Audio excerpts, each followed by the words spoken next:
எல்லோருக்கும் வணக்கம். மே மாதம் 23ஆம் தேதி பௌர்ணமி அன்று அருள்மிகு வரசக்தி விநாயகர் ஆலயத்தில் பாலாலயம் சிறப்பாக நடைபெற்றது. அருள்மிகு வரசக்தி விநாயகர் கள்ளிச்சி அம்மன் நவகிரக சன்னதிக்கு வருகின்ற ஜூலை மாதம் 12ஆம் தேதி கும்பாபிஷேகம் நடைபெற இருப்பதால் இப்பொழுது பாலாலயம் மிகவும் சிறப்பாக நடைபெற்று முடிந்தது. எங்கள் கள்ளிச்சி அம்மன் ஒரு வன தேவதையாகவும் சுற்று வட்டார மக்களின் குல தெய்வமாகவும் விளங்குகிறாள். எங்கள் ஊர் கடலை ஒட்டி இருப்பதால் இந்த அம்மனின் பெயர் கடலோசை அம்மன் என்று இருப்பதாகவும் நாளடைவில் மருகி கள்ளீச்சி அம்மன் என்று அழைக்கப்படுகிறது என்று சொல்கிறார்கள். அது மட்டுமில்லை, பல 100 ஆண்டுகளாக இந்த ஊரில் எழுந்தருளி பக்தர்களுக்கு அருள் பாலித்து வருகிறாள். இந்த சக்தி மிக்க கள்ளீச்சி அம்மன் கோவிலின் பாலாலயம் நிகழ்ச்சியை தான் இந்த காணொளியில் காண உள்ளோம். வாங்க அம்மனின் அருளை பெறலாம்.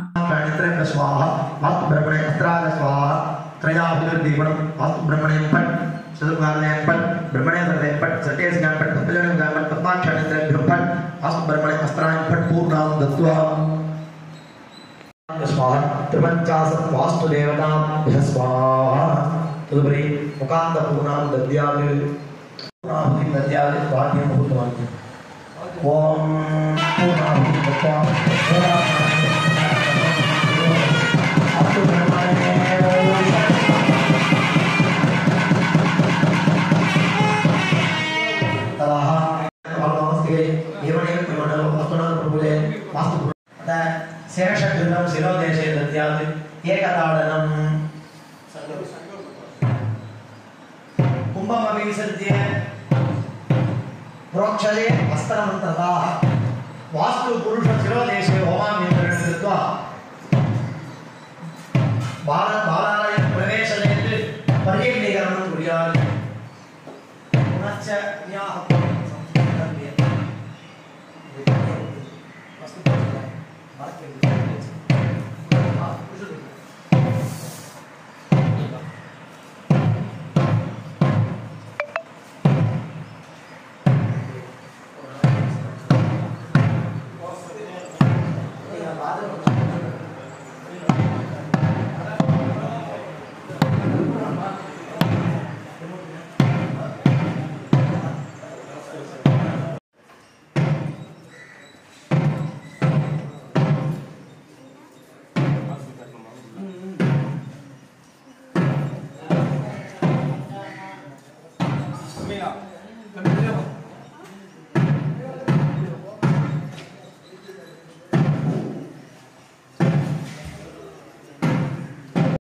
ईशानमूर्धाय विघ्नेश्वराय नमः, तत्पुरुष विनायकाय नमः, अघोर विघ्नाध्यक्षाय नमः, वामदेव विघ्ननाशनाय नमः, सद्योदात विघ्नान्तकाय नमः, ओम शान्तितीर्थकलायै नमः, शान्तिकलायै नमः, विद्याकलायै नमः, विद्याकलायै नमः, निवृत्तिकलायै नमः।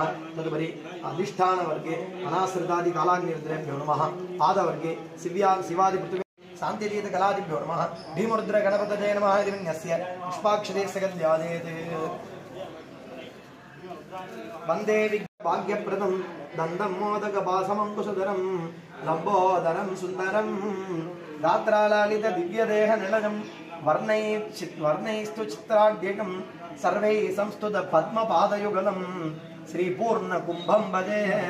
मकुटमूर्तये नमः, गणपति विमानदेवताभ्यो नमः, विद्यादयान्मविन्यस्य नेत्रेभ्यो नमः, गजवदने नेत्रत्रयमिन्यस्य आद्येष्टिकादिपद्मान्तं गणेशं रूपमुच्यते इति रूपं ध्यात्वा आवाहन स्थापन सन्निधान सन्निरोधन दिग्बंधन अवकुंडन सालग्रेदेनु वासांगसमुद्रां प्रदर्शय आद्य आचमन अर्घ्यान् दत्त्वा नानादिपदारमिदाद गन्धाक्षतपुष्पैरभ्यर्च अर्घ्यं दद्यात् आत्मद्रव्यात् स्वदत्त सप्तादिपदे भीमरुद्रगणपतये नमः सम्पूज्य पिडशक्ति नमः।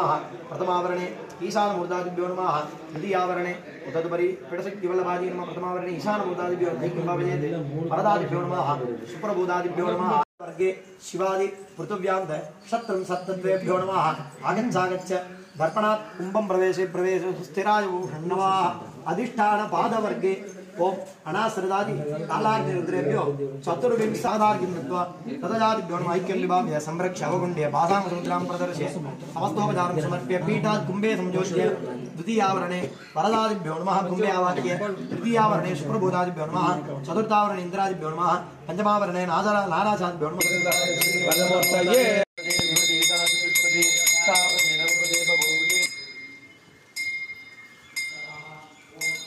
कुंभं प्रवेशे सुस्थिराय नमः तदुपरि निर्माल्यपत्रेण विद्यादयः नमः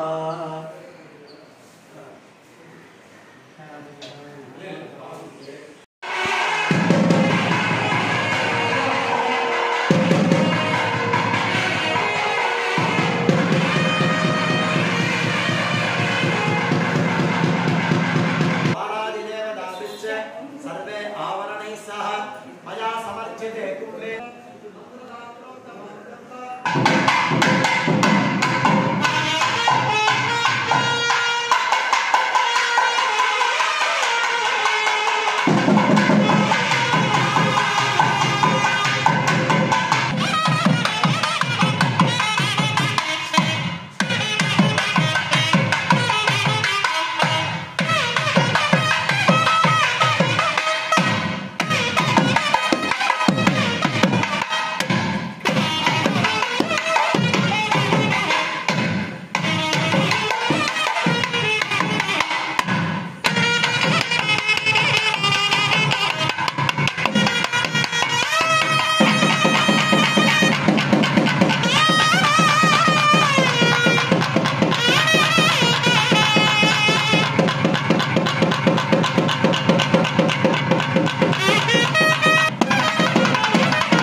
எண்ணில் 21 கோடியே நூறாம் பிதரவி சதிகது சிரவத்யாதன்மே வாகீஸ்வரி கர்ப்பணாத்ய வாகீஸ்வரன் சிவமான் நிபாவ்ய பூவிட்டதாலுனே ஆத்மசம்முகம் சிவேத் புனர் விஷ்ணுமயம் த்யாத்வா ஐசான்யாமதி சத்ய விஷ்ணுமயம் த்யாத்வா விஷ்ணவே ஸ்வாஹா உத்வா பச்சாத் ஸ்வமூர்த்திம் ருத்ரமயீம் த்யாத்வா नमस्कार मुद्रां प्रदर्श्य अर्घ्यं दत्वा विपरक्षार्थं भस्म धर्मतिले मनसा विद्यात् रक्षार्थं इन्द्रादिभ्यो नमः कुण्डसमीपम् अभ्यर्च्य होमयेत् नमः श्रीकण्ठाय नमः पीडेपि शक्तितत्त्वात् पृथिव्यान्त शत्रत्सत्तत्वेभ्यो नमः शिवतत्त्वान् उद्रच्छादि नमः शिवतत्त्वात् पृथिव्यान्त शत्रत्सत्तत्वेभ्यः स्वाहा तत्तदधिपतिभ्यः स्वाहा पीडमक्षातं शक्तितत्त्वान् पृथिव्यान्त तत्त्वेभ्यः स्वाहा तत्तदधिपतिभ्यः स्वाहा विभागमुत्वा शिवतत्त्वान् स्वाहा शान्तिकुम्भे पाशुपदास्त्रासनाय नमः पाशुपदास्त्रमुत्पदे नमः चतुर्वक्त्रं चतुर्बाहुं प्रदीप्ताक्षसमन्वितं दक्षवामक्रमाशक्ति शूलावजनान्वितं पाशुपदास्त्रान् आवाह्य अर्घ्यं दत्त्वा पीडपक्षार्थं क्रियासतेम प्रार्थ्य आत्मतत्वादिते ब्रह्मणे आत्मत्वादिते देवी क्रियाशक्तिस्वरूपिणी बिम्बं तात्र्यास्त्रीण स्थातव्य एकसन्निधौ आत्मतत्त्यात्मज्ञानं ब्रह्मण्डं ध्यानवः विष्णु रुद्रवागे प्रार्थ्य शिवतत्वादिते रुद्र शिवतत्वादिते देवी इच्छाशक्तिस्वरूपिणी बिम्बं चित्रं तात्र्यास्त्रीव स्थातव्य एकसन्निधौ विधिज्ञापिनी रुद्ध्य नाडी विसृज्य गणपति पूर्ण देवी पूर्ण चित्रपटे ध्यान स्वाहा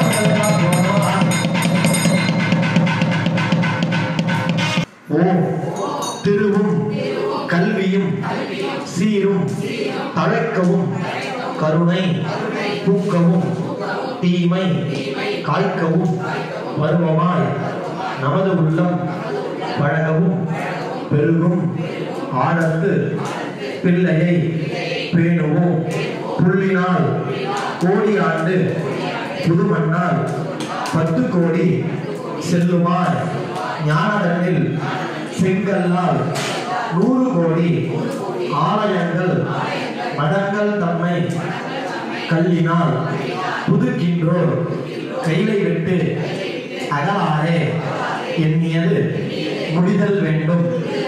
ஹரஹர பார்வதீபதே வேலமுருகனுக்கு ஸ்ரீ ஆதிபராசக்திக்கு ஸ்ரீ பரசித்தி விநாயகருக்கு ஸ்ரீ கோவிந்தநாம சங்கீர்த்தனம். இந்த பாலஸ்தாபன நிகழ்ச்சியானது இப்பொழுது பூர்ணாவதியோடு நடைபெற்று இந்த கலசங்கள் அனைத்தும் வரைபட வடிவில் உள்ள இறை சக்திகளை அந்த கலசமானது அபிஷேகம் செய்யப்படும். இந்த நிகழ்ச்சி ஏன் பண்றோம், இதற்கு ஏன் பாலாலயம் வந்தது அப்படின்னா, இன்னும் ஒரு மாசத்துல கும்பாவளி ஆக போகுது. இந்த கும்பாவளியில 12 வருஷத்துக்கு ஒரு தடவை வச்சிருக்கான். எப்பவுமே 12 வருஷத்துக்கு ஒரு தடவை கும்பாவளியம் பண்றதுங்கிறது சம்பிரதாயம். அதற்கு என்ன காரணம் அப்படின்னா, துவாதசாப்த வருட பிராயச்சித்தம்னு பேர். பிராயச்சித்தம்னா பரிகாரம். துவாதசம்னா 12, வருஷம்னா வருடங்கள் அர்த்தம். மொத்தம் 60 வருடம் நம்மளுடைய வாழ்க்கையில தொடர்ந்து சர்க்குலா இருக்கும். வருஷங்கள், மாசம், நட்சத்திரம், யோகம், கரணம், ரிது, பட்சம், நொடி, நிமிஷம்னு காலசக்கர தேவதைகள் நமக்கு பல நாட்களை கொடுத்து நம்மளுடைய வாழ்வியலில் அனுகிரகம் செய்கிறது. ஆனா இறைவனுக்கு 12 வருஷத்துக்கு ஒரு தடவை நன்னீராட்டு பண்ணணுன்ற சம்பிரதாயம். அப்படி அந்த 12 வருஷத்துக்குள்ள பொழிவு இழந்த காலத்தினால கருவறையில் இருக்கக்கூடிய இறை சக்தியை தற்காலிகமாக அத்திமர வடிவில் உருவமாகவோ இல்லை வரைபடமாகவோ அவரை எழுந்தருளப்பட்டு அந்த கருவறையில் இருக்கக்கூடிய இறை சக்தியை கலசத்தில் ஆவாரணம் செய்து அந்த காலங்களிலே ஹோமம் செய்து இறைவனுடைய அந்த திருக்கலசத்த நன்னீரை அந்த படத்திலே அபிஷேகம் செய்வார்கள். இதற்கு பால ஆலயம் என்று பெயர். என்ன பால ஆலயம் அப்படின்னா, பாலான குழந்தைத்தன்மை, ஆலயம் என்றால் கோவில். குழந்தை போல் ஒரு கோவிலில் எழுந்தருளப்பட்டு இறைவனை தற்காலிகமாக எழுந்தருளப்படுவது. கருவறைக்கு மேல வேலை நடக்குது அப்படின்னா ஸ்தபதி மேல ஏறி ஆகும். அப்ப விமானத்துல இருக்கக்கூடிய தேவதைய ஒரு கலசத்துல ஆவாரணம் பண்ணி ஒரு படத்துல அபிஷேகம் பண்ணும். சரி, கருவறையில இருக்கக்கூடிய இறைவனையை எடுக்கணும் அப்படின்னா உள்ள பெயிண்ட் அடிப்போம். அந்த அந்த விக்கிரகத்தின் மேல ஏதாவது ஒரு சொட்டு பெயிண்டோ இல்லை ஏதோ ஒரு பொருள் பட்டா கூட அதை நம்ம சுத்தம் பண்ணிடலாம். ஆனா சுவாமி மேல பாடுற மாதிரி ஐடியமா எப்படி சொல்றதுன்னா, இத்தனை நாளா நம்ம பூஜை பண்ண இறைவனுடைய தன்மைக்கு அது ஒரு மாசாத்தீங்காது. அதனால தற்காலிகமாக இறைவனுடைய அந்த விக்கிரக திருமேனியில் இருக்கிற எல்லா சக்திகளையும் கலசத்தில பூஜை பண்ணி இங்கே எடுத்துக்கணும். முதலாவதாக விநாயகர் கலசம், அதற்கு பதிலாக விநாயகர் கோபுர கலசம். மூன்றாவதாக அம்பாள் கலசம், அம்பாள் பக்கத்தில் அம்பாளுடைய கோபுர கலசம். அதன் பிறகு மூன்றாவதாக நவக்கோள்கள், நவகிரகங்களுடைய ரூபமான கலசம், அதனுடைய அருகாமையில கோபுர கலசம். இப்படியாக அவர்களை இந்த கலசத்தில் பூஜித்து இங்கே ஹோமம் செய்யப்படுகிறது. இப்ப பூர்ணாதி ஆயிடும். இப்ப பூர்ணாதி ஆனதும் இந்த கலசங்கள்லாம் வெளியே பண்ணுவோம். பாலகம் அப்படின்னா குழந்தைத்தன்மைன்னு அர்த்தம். அதனாலதான் வரைபடத்துல பார்த்தோம்னா இவ்வளவு நேரம் வரைபடத்தை இங்க வச்சு பூஜை பண்ணி பிராண பிரதிஷ்டை செய்து பாலஸ்தாபன கருவறை, அதாவது ரூம், அந்த ஆலயத்துல வச்சு இப்போ வச்சிருக்காரு ரெடியா. இப்ப இந்த கலசங்கள்லாம் மேல தாளத்தோட திரும்பி அந்தந்த விக்கிரக அந்தந்த படத்துல அபிஷேகம் பண்ணுவோம். அந்த பாலஹா அப்படின்னா குழந்தை துணை. அந்த வரைபடம் சிறியதா இருக்கும், ரொம்ப பெருசாலாம் இருக்கு. பாலானையனால 1/2 அடியில இருந்து 3/4 அடிக்குள்ள தான் பண்ணிருக்கோம். ஆனா கருவறையில இருக்கக்கூடியவர் விக்கிரக திருமேனி பார்த்தோம்னா 16 வயது கொண்ட இளவட்ட வடிவமாக ரூபமாக சிற்பி வடித்து வைத்திருப்பார். அதற்கு என்ன காரணம்னா, அந்த இறை தன்மை குழந்தை தன்மையாக மாற்றப்பட்டு கருவறையில் செல்லும் பொழுது 16 வயது கொண்ட இளவட்ட வடிவமாக செல்கிறாராம். கும்பாவடையத்திற்குற கும்பாவடையம் முடிஞ்சு 48 நாட்கள் தினசரி அபிஷேகம் பண்ணுவோம் எல்லா கோவிலையும். இங்கேயே நடக்கும் கும்பாவடையம் முடிஞ்சு. அந்த 48 நாள் கருவறை அந்த பாலஸ்தாபனத்திலிருந்து யாகசாலைக்கு போற வரைக்கும் கலசத்தில் ஆவாகனம் பண்ணுவோம். 4 காலம். இப்போ பண்றது ஒரே காலம், இதற்கு அபபிரதம்னு பேரு. 4 கால யாக வேள்வி அமைத்து அதை பூஜெல்லாம் பண்ணி கும்பாவடையம் எதுவுமே பண்ணும் பொழுது இறைவன் கலச வடிவிலேயே குழந்தை வடிவா இருக்கானா. என்ன காரணம்னா, குழந்தை தான் நம்ம எதை கொடுத்தாலும் ஏற்றுக்கும். அதனாலதான் நம்ம பார்த்து பார்த்து கொடுப்போம். சாதம், பால், ஜலம் எல்லாமே நம்ம ருசிச்சு பேதத்தை பார்த்துட்டு நல்லா இருக்கா, இது ஒத்து போகுமா அப்படின்னு நம்ம பார்த்து கொடுப்போம். மாதிரி இறைவனுக்கு எல்லா பொருளையும் குழந்தை தன்மையோட தான் கொடுக்கறதா சாஸ்திரம் கொடுக்குது. அதனால இறைவன் இப்பொழுது அந்த பாலஸ்தாபன நிகழ்ச்சிக்காக இங்கிருந்து கலச வடிவாக சென்று கலசாபிஷேகம் செய்யப்பட்டு தொடர்ந்து பாலஸ்தாபன தீபாராதனையும் அதன் பிறகு அன்னப்பிரசாதம் வழங்கப்படும். இன்றிலிருந்து கும்பாவடையம் நடைபெறும் வரை கருவறையில் பூஜை கிடையாது. அந்த இறை சக்திகள் இந்த சித்திர வடிவில் உள்ள அத்திமர வடிவிலே இருக்கும். அதில் பூஜித்து நெய்வேத்தியம் செய்து தீபாராதனை நடைபெறும். கருவறையில் பூஜை கிடையாது, ஏன்னா சுவாமி சக்திகள்லாம் அங்கே போயிருக்குது. அந்த இந்த குறுகிய காலத்திலே வெகு விரைவாக நாம் திருப்பணி பண்ணணும். பணம் வேணும், பொருள் வேணும். அப்படியாக தனலட்சுமி நமக்கு நிறைய பணம் கொடுக்கணும். பொருள் கொடுத்தா மட்டும் பத்தாது, சரியான வேலை செய்யறதுக்கு ஆட்கள் கொடுக்கணும். அந்த ஆட்களையும் விநாயகர் பெருமான் ஏற்றுருவார், அனுகிரகம் பண்ணுவார், அம்பாள் அனுகிரகம் பண்ணுவார். நமக்கு எல்லாம் ஒன்னே ஒன்று, ஒற்றுமையாக இருந்து இந்த கும்பாவடையத்தை நல்ல முறையில் நடைபெற வேண்டும், நடத்தி தர வேண்டும் என்று பிரார்த்தனையோடு இந்த பூர்ணாவதியாக நடைபெறுகிறது.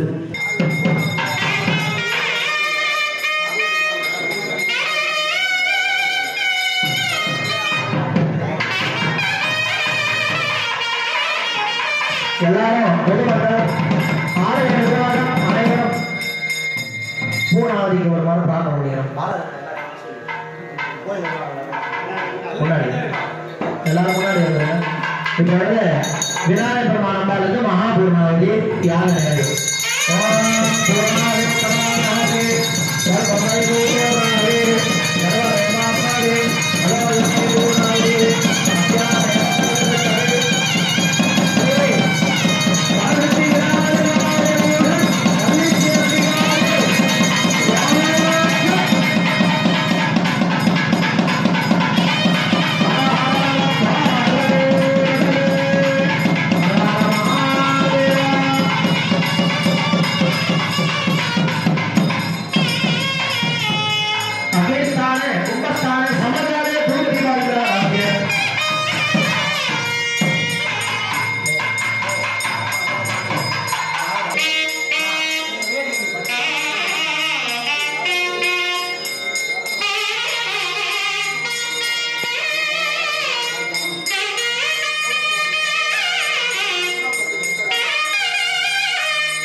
कुंभादे बिंबे चित्रे मंत्रपदवन्न पूर्णतकलासिदाजे शांतिकला शांतिकला विद्याकला प्रतिष्ठाकला निवृत्तिकला आगो எல்லாரும் உள்ள வரலாம்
ओम संपदाताराय नमः ओम गरुणाय नमः ओम वरप्रदाय नमः ओम रुद्राब्जतनये नमः ओम देवनायकाय नमः ओम सौम्याय नमः ओम रक्तगन्धाय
ஆலயத்தோட ஸ்தானிகர்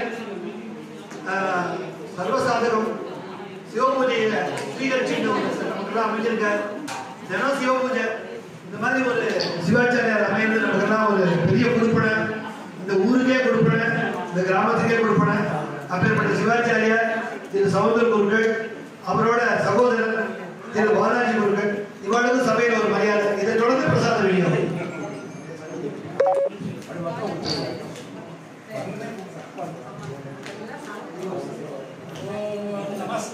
भगवान विश्वेश्वराय महादेवाय त्र्यंबकाय त्रिपुरांतकाय त्रिकालाय कालाय रुद्राय नीलकंठाय मृत्युंजयाय परमेश्वराय सदाशिवाय श्रीमन्महादेवाय नमः।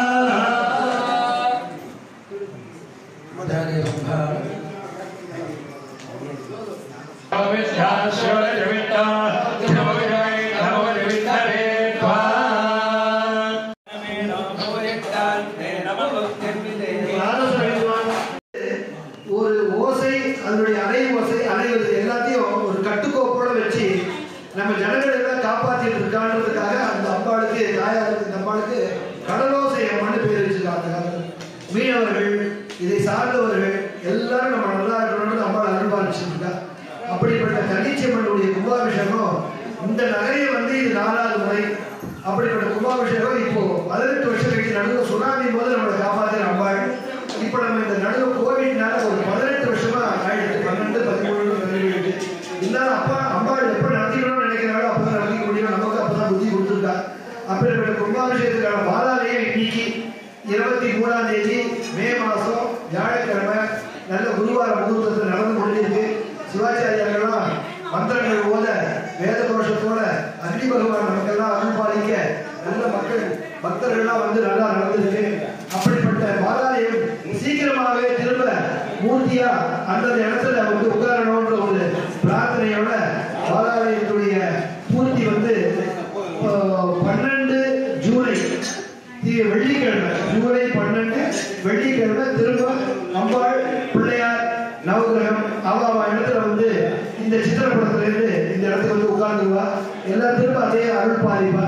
இதுக்கு மக்கள் எல்லாம் நல்லா பிரார்த்தனை பண்ணிக்கணும். நிறைய பொருள் உதவி, பண உதவி, நேரம் சரிய கைங்கரியம் இதெல்லாம் பண்ணி இந்த கல்பாத்திர நகரியத்துல அருள்பாலத்தை கன்னிச்செய்யப்பனுடைய ஆலயத்தையும் ஆலயத்துல கைங்கரியம் பண்ணிட்டு இருக்கிற சிவாச்சாரியார், பெருமாள் சொல்ற பட்டாச்சாரியார், இவர்களுடைய குடும்ப நலம், அவருடைய மற்ற நலங்கள் இதெல்லாமே நீங்க எல்லாம் பார்த்துக்கணும் அப்படின்னு ஒரு பிரார்த்தனை பண்ணிட்டு ஆலய கமிட்டி சார்பாக கல்பாத்திரத்தில் இருக்கிற ஜனங்கள் சார்பாகவும் இந்த ஒரு வேண்டுகோளை விடுவிக்கிறேன். இப்படிக்கு ஆலய கமிட்டி. இந்த வீடியோ உங்களுக்கு பிடிச்சிருக்கும்னு நினைக்கிறேன். பிடிச்சிருந்ததுன்னா உங்கள் ஃப்ரெண்ட்ஸ்க்கும் ஷேர் பண்ணுங்கள். என்னுடைய சேனலையும் சப்ஸ்கிரைப் பண்ணுங்கள். மீண்டும் அடுத்த வீடியோவில் சந்திக்கலாம். நன்றி, வணக்கம்.